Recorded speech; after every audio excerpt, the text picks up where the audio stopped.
Salut à tous, allez je vous présente un nouveau jig, un autre jig de notre gamme Striking. Donc c'est le Hack Attack.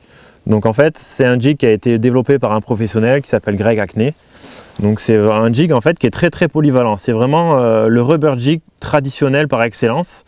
Moi je l'aime bien pour justement pour sa polyvalence. C'est un jig qui va être à la fois à l'aise dans le cover puisqu'il a une brosse qui est quand même assez fournie et assez costaud, mais aussi qui va pouvoir travailler en swimming parce qu'il a une attache qui est bien sur l'avant.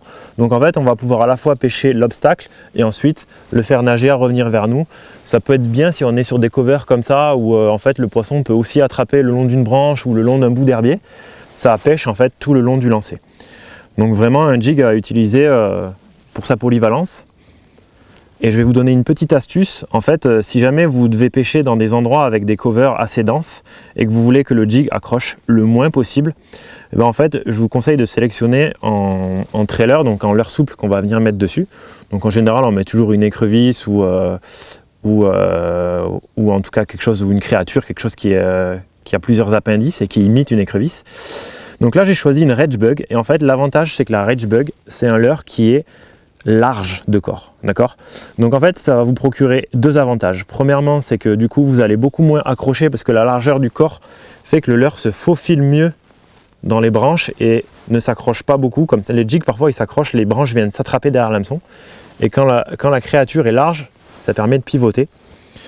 Et ensuite c'est très bien parce que en fait ça crée aussi une partie plate.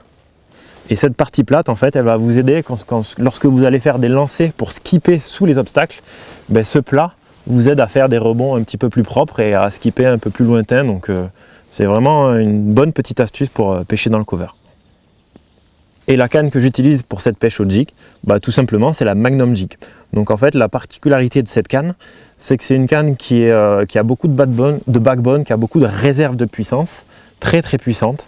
Elle va vous permettre d'extraire des gros poissons de 1, 2 ou voire 3 kg d'un obstacle sans souci. Par contre, elle a un petit peu d'action quand même sur la pointe. Donc en fait, la pointe étant un petit peu flexible, ça va vous aider lorsque vous allez vouloir faire justement un petit roll cast pour aller venir skipper le jig, pour aller encore plus loin dans le cover. Cette action va vous aider à donner de la vitesse. Ou lorsque vous allez vouloir faire un pitching un petit peu long, pareil, vu qu'il y a un petit peu d'action sur le bout, vous avez plus de vitesse et du coup vous avez un peu plus de longueur. Donc c'est vraiment bien. Et dernier avantage, lorsque vous pêchez aussi au swimming jig, c'est-à-dire que vous pêchez au jig, à ramener le jig un petit peu en le moulinant, en le soutenant, en fait des fois on a des touches un peu réflexes où le poisson risquerait de tout de suite sentir le dur du sion sur une canne trop raide.